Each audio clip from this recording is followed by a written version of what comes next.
Hi friends, welcome to my mini vlog. ಇವತ್ತಿನ ದಿನ ಏನು ವಿಶೇಷತೆ ಐತೆ ಅನ್ನೋದು ನಿಮ್ಗೆ ಯಾರಿಗೂ ಹೇಳಬೇಕಾಗೇ ಇಲ್ಲ.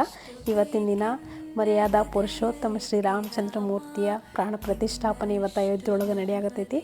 ಇದಕ್ಕಿಂತ ಶ್ರೇಷ್ಠವಾದಂಥ ದಿನ ಮತ್ತೊಂದಿಲ್ಲ ಅಂತ ಹೇಳ್ಬೋದು. ಈ ಭಾರತ ವರ್ಷದೊಳಗೆ ಇದಂಥ ಶ್ರೇಷ್ಠ ವರ್ಷ ಯಾವುದೂ ಇಲ್ಲ ಅಂತಂದು ಹೇಳ್ಬೋದು. ಸೊ ಅದೇ ಖುಷಿಗಾಗಿ ನಾನು ಕೂಡ ಇವತ್ತು ಬೆಳಗ್ಗೆ 4 ಗಂಟೆಗೆ ಎದ್ದು ಅರ್ಲಿ ಮಾರ್ನಿಂಗ್ ನಾನು ಫ್ರೆಶ್ ಅಪ್ ಆಗಿ ಎಲ್ಲ ಸ್ನಾನ ಮಾಡಿಕೊಂಡು ದೇವರಿಗೆ ಅಭಿಷೇಕ ಎಲ್ಲ ಮಾಡಿದೆ. ಅಭಿಷೇಕ ಮಾಡಿ ಈ ಥರ ರೆಡಿ ಮಾಡಿ ನನ್ನ ಸಾಯಿ ಮೂರ್ತಿಗೆ ಹೊಸ ಬಟ್ಟೆಯನ್ನು ತೊಡಿಸಿ ನಾನು ಕೂಡ ಸಂಭ್ರಮ ಆಚರಿಸಿದೆ. ನನಗೂ ಭಾಳ ಖುಷಿಯಾದಂಥ ದಿನ ಇವತ್ತು. ಮನಸ್ಸಿನೊಳಗೆ ಏನೋ ಸಂಕಟ ಕಷ್ಟಗಳಿರಲಿ ಅದನ್ನೆಲ್ಲ ಸೈಡಿಗಿಟ್ಟು ಈ ದೇವರ ಸಂಭ್ರಮಾಚರಣೆಯನ್ನು ಮಾಡಬೇಕಾಗಿರೋದು ನಮ್ಮೆಲ್ಲರ ಕರ್ತವ್ಯ, ಧರ್ಮ. ನೀವು ಕೂಡ ಎಲ್ಲರೂ ನಿಮ್ಮ ಮನ್ಯಾಗ ಈ ದೀಪಾವಳಿಯನ್ನು ವಿಜೃಂಭಣೆಯಿಂದ ಆಚರಿಸ್ರಿ ಅಂತ ಹೇಳ್ತೀನಿ. ನೋಡಿರಿ ಹೆಂಗಾಗೈತೆ ನನ್ನ ಪೂಜೆ. ನಿಮ್ಗೆಲ್ಲರಿಗೂ ಇಷ್ಟ ಆದ್ರೆ ಕಮೆಂಟ್ ಮಾಡಿ ಹೇಳ್ರಿ. ಸೊ ಇವತ್ತಿನ ಈ ವ್ಲಾಗ್ ಇಷ್ಟ ಆದರೆ ಲೈಕ್ ಮಾಡಿರಿ, ಶೇರ್ ಮಾಡಿರಿ. Thank you.